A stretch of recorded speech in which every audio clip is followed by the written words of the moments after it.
Our series starts today with Kim, who is competing in a weightlifting championship and manages to win a gold medal for her university amid the joy and pride of all her friends and family. At the same time, John is participating in a swimming competition and experiences severe pain in his head.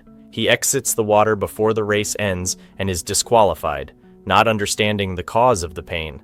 The next day, John is riding his bike quickly at the university and is about to bump into Kim, but he manages to avoid the collision and falls to the ground. As soon as he gets up, he checks on her and apologizes before walking away. At that moment, Kim is with her friends, and Nan tells her that the guy who almost bumped into her is John, one of the top members of the swimming team, and all the girls are fond of him. Kim replies that she thinks he's an ordinary guy with nothing special about him. Before she leaves, she notices a handkerchief lying where John fell, so she picks it up to return it to him.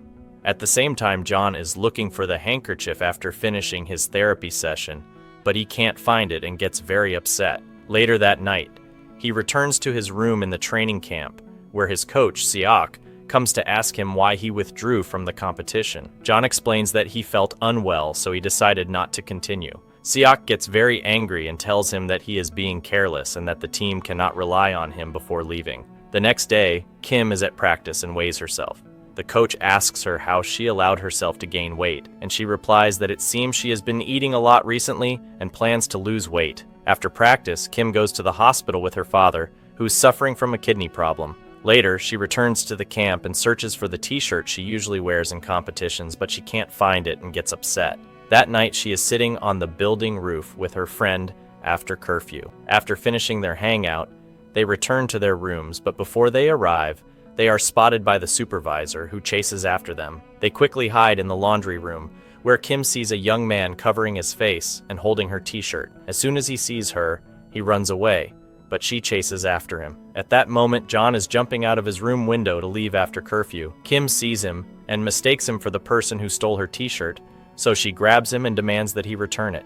He tells her that he doesn't understand what she means, and she insists that she is sure he was the one in the laundry room and that he took her t-shirt. However, he denies it and tells her that she must have misunderstood. He tries to step away to separate them, but the supervisor says there's no evidence that John took the t-shirt and walks away. Before he leaves, Kim tells him that she has his handkerchief, but she won't give it back unless he returns her t-shirt. Days pass, and every day John tries to get his handkerchief back, but Kim refuses because she still believes he has her t-shirt. One day, Kim and her friends are preparing for a party at the camp, and they catch one of the staff members taking some of their clothes. They find out he was the one who had been stealing their clothes and report him to the police. He gets arrested, and Kim realizes she was wrong about John. She decides to wash and iron his handkerchief before returning it to him. When she goes to get it from his room, she's startled by members of the rhythmic gymnastics team and learns she will be sharing a room with one of them. She likes the new roommate and later goes to John to give him his handkerchief and apologize for wrongly accusing him.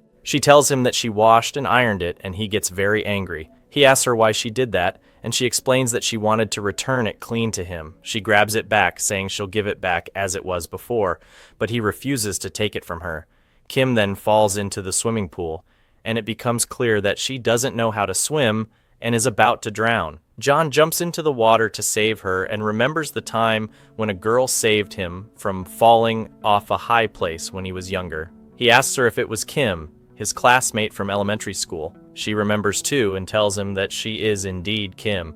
He laughs and tells her that she was very chubby when she was young and that he never imagined she would grow up to become a successful weightlifter. Kim gets embarrassed and leaves to tell her friends what happened. She says that John was very short and thin when he was young, so she didn't recognize him when she saw him now. From then on, John always calls Kim the fat one because she was chubby when they were kids, and he continues teasing her about it. Kim decides to put an end to it and asks him not to call her that again. One day, Kim is at her father's restaurant, and while she's there, she interacts with a customer who is a national archery team champion. She wants to offer him special service at the restaurant because she's one of his fans. At that moment, an order arrives at the restaurant, but the delivery person isn't there, so Kim decides to deliver it herself. When she arrives, she realizes that John is the one who placed the order. She decides to give him a gift because he saved her from drowning. She leaves, but John notices that the gift is very expensive, so he goes to the restaurant to return the money for it. However, he's surprised by her character and decides to give her the money later so he doesn't embarrass her in front of her father. The next day, John is at the camp when he sees Song, who greets him warmly and tells him that she has missed him and is happy to see him. It's clear from John's reaction that he's not happy to see her, and he tells her that he's late for practice before leaving. Kim wants to continue her training, but she can't focus and keeps thinking about the cold way John spoke to her. That night, John returns home with his handkerchief, which he hides in one of the drawers where he keeps letters from his mother. It's clear how much he misses her. The next day, John is in practice with his brother, G, who notices that John is upset. After practice, G talks to him and tries to figure out what's wrong. John says he's fine, but G realizes that John is sad because he misses his mother. He advises him not to dwell on it too much so he can focus on his training. The next day, G and John are in the physiotherapy room, and G suggests they go home together. He tells John that he's been thinking a lot about the ongoing sadness John feels and encourages him to see a therapist, saying that most athletes do it to separate their personal lives from their training. John agrees to think about it. When they leave, they are surprised by the rain, and John offers his umbrella to G, telling him to go home while he walks in the rain. G takes the umbrella and heads home. On the way, he meets Kim, who is carrying a table and walking in the rain. He shares his umbrella with her, offers to help her, and carries the table for her. He walks her to the place she's headed and shields her from the water splashed by cars driving too fast in the rain. Kim's heart races, and she feels that she is attracted to G. She's more impressed because it's the first time a guy has treated her with such kindness. The next day, Kim is on her way to practice when she sees G walking on the street. She follows him, hoping to talk to him, until they reach a weight loss clinic. She enters behind him and sees that he is the doctor at the clinic. Kim feels discouraged because she believes there's a huge social and educational gap between them, so she walks away. However, after thinking it over, she decides to return and try to talk to him. She enters the clinic and overhears G talking to another patient. He tells her that she's fine and doesn't have any problems, and he suggests she join him for regular checkups to always stay healthy. Kim realizes that she doesn't have enough money to sign up, so she tries to borrow money from her friends, but none of them have enough. At the same time, Song is at practice, and the coach notices that her performance is dropping. She talks to Song and tries to understand what's bothering her. Song admits that there's a move she's been trying to master, but she keeps failing, which frustrates her, especially since her teammates can do it.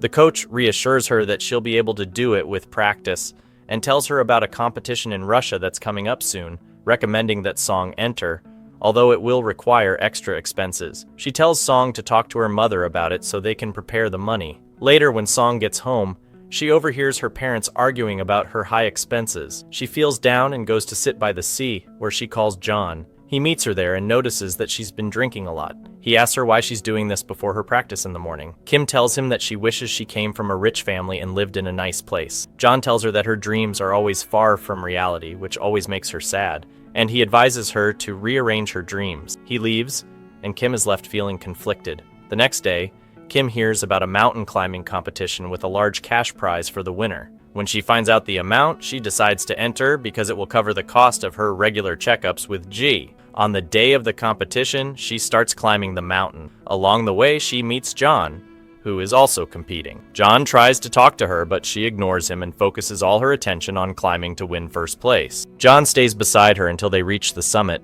but they're shocked to find many people have already reached it. Kim is disappointed because she lost the only opportunity she had to pay for the checkups with G. She leaves John and walks away feeling very sad. Later, she hangs out with her friends who notice that she's upset but don't know why. They decide to go out and have dinner together to cheer her up, and they manage to do so. But at the restaurant, they get into an argument with someone who insults one of their friends for being overweight. Kim gets angry and is about to fight him, but her friends stop her and quickly leave before things escalate. Meanwhile, John and his friends enter the same restaurant and see Kim and her friends. Just as they're about to intervene, the argument ends, and Kim and her friends leave. However, they overhear the people they argued with talking badly about them, so they get into another fight with them. It gets heated, but John and his friends intervene and they all quickly run away. Once they're a little far from the trouble, Kim asks John if he fought with those people for her. He denies it, but she insists that the only reason he would have fought them is for her. She thanks him, even if he's not willing to admit it. The next day, Kim is on her way to college and her father insists on driving her himself. When they reach the university, he gives her some money and tells her that he knows athletes need to go out often to maintain their mental well-being. He asks her to spend time with her friends after practice. Kim takes the money, knowing how hard her father worked to save up for it. She briefly considers using it to pay for the checkups with G, but she decides against it. She focuses on her training instead, wanting to make her father proud and repay him for all his hard work. She starts training with all her energy. A few days later, Kim misses her appointment at the clinic and G tries to contact her. She doesn't answer because she had decided not to return to the clinic. The next day, while walking down the street, she unexpectedly runs into G. He greets her, and Kim can't control her emotion. She decides to sign up for the checkups with him. She takes her first checkup, and for the second one, she brings the umbrella G had given her the first time they met. She thanks him for helping her back then, and he tells her that she could have kept the umbrella. Kim replies that she doesn't like taking things from others, but appreciates his help. The checkup begins, and after G finishes his own, he tells Kim that she has excess fat that she needs to get rid of. He starts explaining the treatment routine, and then asks if she plays any sports at the university. Kim hesitates and tells him she doesn't play sports, but she plays the cello. G is surprised and says that he also plays the cello. At that moment, Kim receives a message from her father asking if she is at the university. She tells him she's not there right now, and he says that he's prepared food for her and will bring it to the university, leaving it with her friends. He asks her to eat it when she gets back. Kim smiles at the checkup and thanks G. She tells him she's looking forward to her next checkup. On her way back, Kim bumps into John and asks if he can give her a ride on his bike. He agrees and they head to her father's place. Kim picks up the food before her father gives it to her friends so she won't have to eat with them and risk gaining weight. Later that night, John is at his therapy session, as G had recommended. While talking to the therapist about the symptoms he's been feeling, John explains that it's the result of suppressing something he's been keeping inside, something he's not ready to share yet. The therapist asks him to talk about it so he can help, but John remains silent. He requests to continue the conversation in the next session and leaves. On his way home, John reflects on his memories with his mother. Suddenly, he runs into G again. G offers him a ride in his car to the training camp. On the way, John sees the umbrella placed in a gift bag, so he asks G about it. G tells him that he lent it to a girl who studies music at the university, and she returned it to him in this bag. G asks John to take it because it's his. The next day at lunchtime, Kim meets John, who takes her lunch, and they joke around together. But suddenly, Song arrives, and it's clear that she's feeling jealous of John. She starts hanging out with them, trying to push John away from Kim, trying to show that she and John are close, which annoys John. He sighs and walks away, and Song follows him, telling him that she wants to get back together. He tells her that it's not possible, and he recalls the day she chose sports over being with him. Song tries to apologize, but he refuses to accept it and leaves. The next day, Kim has a checkup appointment with G. While there, she finds out that John is G's brother. G introduces John to Kim and tells him that she's the musician